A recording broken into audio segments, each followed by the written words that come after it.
bueno, ya estamos conectados con la ministra de Desarrollo e Inclusión Social, Patricia Donaire, a quien le agradezco por acompañarnos esta noche, ministra. Y quería empezar con temas muy sensibles de su sector, porque son muy importantes entender cómo va a dejar el gobierno, digamos, ciertos indicadores claves que tienen que ver con pobreza, que tienen que ver con desigualdad. Y esta semana el grupo Alliance 2015 presentaba el índice del hambre. Y lo que nos decían, dentro de todo el análisis que habían hecho debido a la pandemia, era que íbamos a retroceder hasta 6 años. 6 años, y en algunas zonas de la selva, de la sierra rural, el retroceso podía llegar incluso a 10 años. Entonces, digamos, ¿cuál es la situación en este momento? Me imagino que desde su sector se hace un monitoreo constante de justamente esta población tan vulnerable. ¿Qué tal? Buenas noches, Omar. En definitiva, es preocupante la situación en la que nos encontramos y nos vamos a encontrar por buen tiempo. La pandemia ha ocasionado un perjuicio enorme, va a haber un retroceso en definitiva, pero un retroceso que nos encuentra en otras condiciones.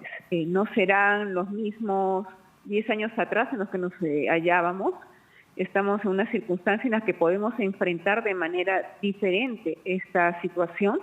Y es más, el MIDIS en ese contexto se ha reinventado y ha hecho que sus programas sociales puedan tener una cobertura mayor en esta circunstancia de pandemia. Tenemos intervenciones temporales importantísimas en el caso de los programas Juntos, en el caso del programa Contigo, en el programa CUNAMAC. Estamos prácticamente duplicando nuestras intervenciones para poder llegar a más personas.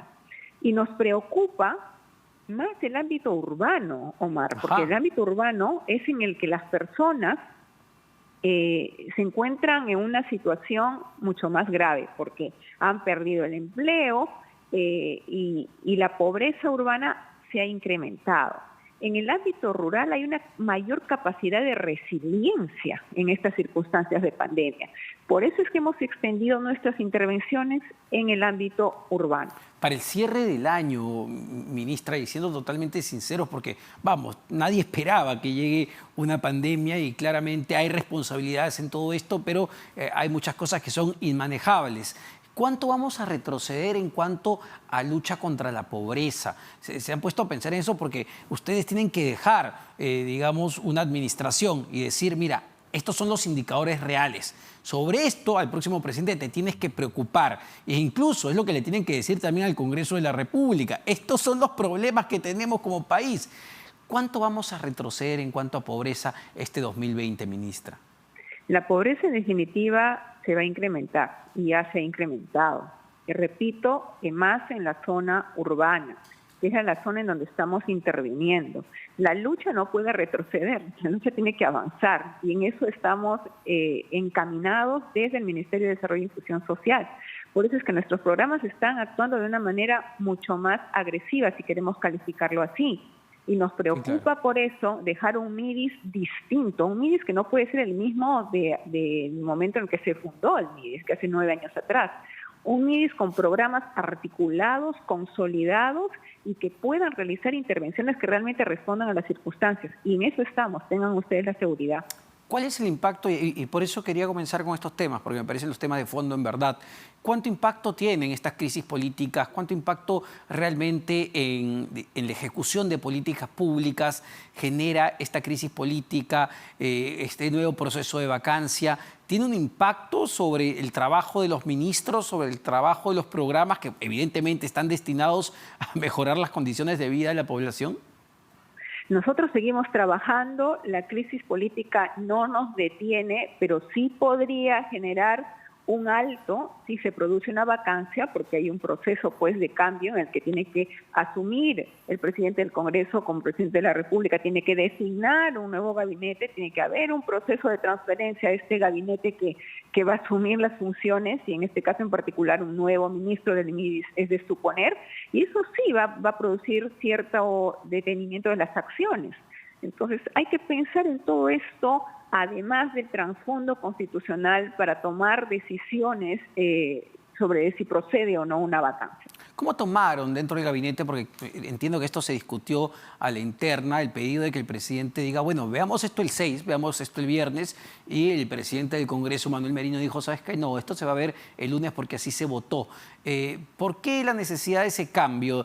Eran solo 2 días. Uno decía, ¿qué pasa el fin de semana que es tan importante?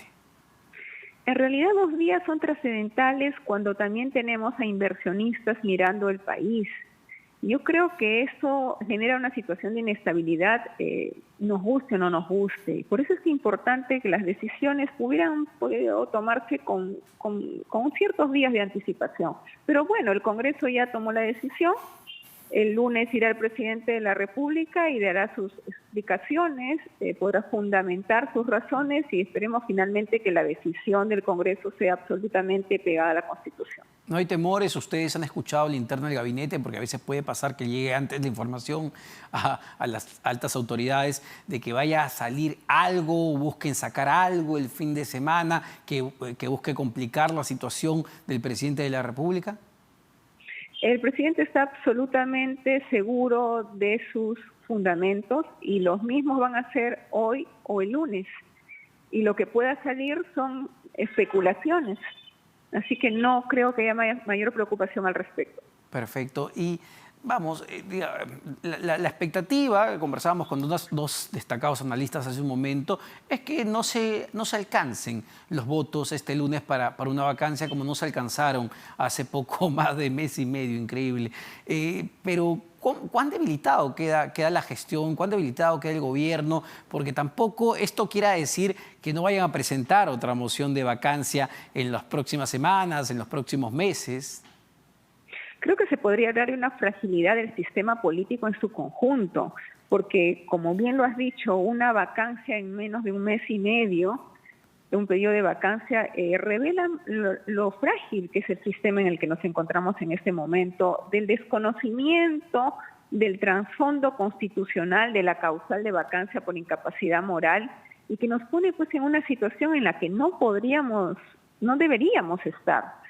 Deberíamos estar en un trabajo conjunto en el que insistimos siempre entre el legislativo y ejecutivo para dar leyes que favorezcan a la población, para identificar en dónde tenemos que intervenir como ejecutivo. Ellos en su labor de representación nos pueden ayudar mucho en eso y no se hace, se está más bien concentrado en buscar un mecanismo adicional para vacar vacar al presidente. Yo creo que esto ya debe terminar y que este sea el último intento desde el Congreso de la República forzando una causal de incapacidad moral que la Constitución prevé. ¿Se equivocó el Tribunal Constitucional al no aceptar la medida cautelar que se presentó hace mes y medio, justamente que lo que buscaba era detener este proceso mientras se define lo que es la incapacidad moral permanente, que parece un cajón desastre? Yo preferiría decir que el Tribunal Constitucional debería emitir ya un pronunciamiento sobre el fondo, ¿no? Debería finalmente tratar de aclarar qué es lo que se entiende por incapacidad moral. Y para eso también el Congreso nos tiene que ayudar, porque el Congreso aún no contesta el traslado de la demanda que le ha hecho el Tribunal Constitucional. Entonces el Tribunal Constitucional tampoco puede avanzar dilucidando sobre el fondo. En la medida que podamos entender qué es la incapacidad moral, creo que estos procesos de vacancia ya no van a ser tomados tan a la ligera, porque son mecanismos excepcionales y acá se está viendo como un mecanismo de control político que es totalmente absurdo. Ahora, lo que se ha contestado el día de hoy, el procurador del Parlamento ha enviado una misiva al vicepresidente del Tribunal Constitucional pidiendo que la magistrada María Elena Ledesma, la presidenta del TC, se abstenga justamente de intervenir en esta demanda competencial que presentó el Ejecutivo hace algunas semanas. Y entiendo que el argumento es que habría adelantado opinión, incluso en una entrevista estos días ha dicho que este nuevo proceso de vacancia es una lucha por el poder. ¿Ustedes creen que la magistrada Ledesma adelantó opinión? ¿Cómo evalúan este pedido del procurador del Congreso? Los magistrados del Tribunal Constitucional tienen derecho a expresar sus opiniones. Yo no lo veo que si ese es el contexto en el cual ha expresado sus declaraciones la magistrada Ledesma sea un adelanto de opinión. y más bien lo que le pediría al Congreso que en lugar de estar presentando este tipo de recursos, conteste ya el traslado de la demanda y en todo caso, ¿por qué no son ellos quienes presentan un proyecto de ley de reforma constitucional que permita precisar la figura de la incapacidad moral? ¿Hay otros intereses detrás? El día de hoy escuchaba a la periodista Rosa María Palacios hablar incluso de un interés del señor Antauro Humala, encarcelado, de buscar un indulto y que se usa justamente este mecanismo de vacancia para de alguna manera torcerle el brazo al presidente. ¿Hay algo detrás que ustedes hayan sentido, hayan escuchado dentro del gabinete? Desconozco esto, en el gabinete no se ha conversado al respecto y tampoco quisiera entrar en el terreno de las especulaciones, más aún en hechos tan graves como este.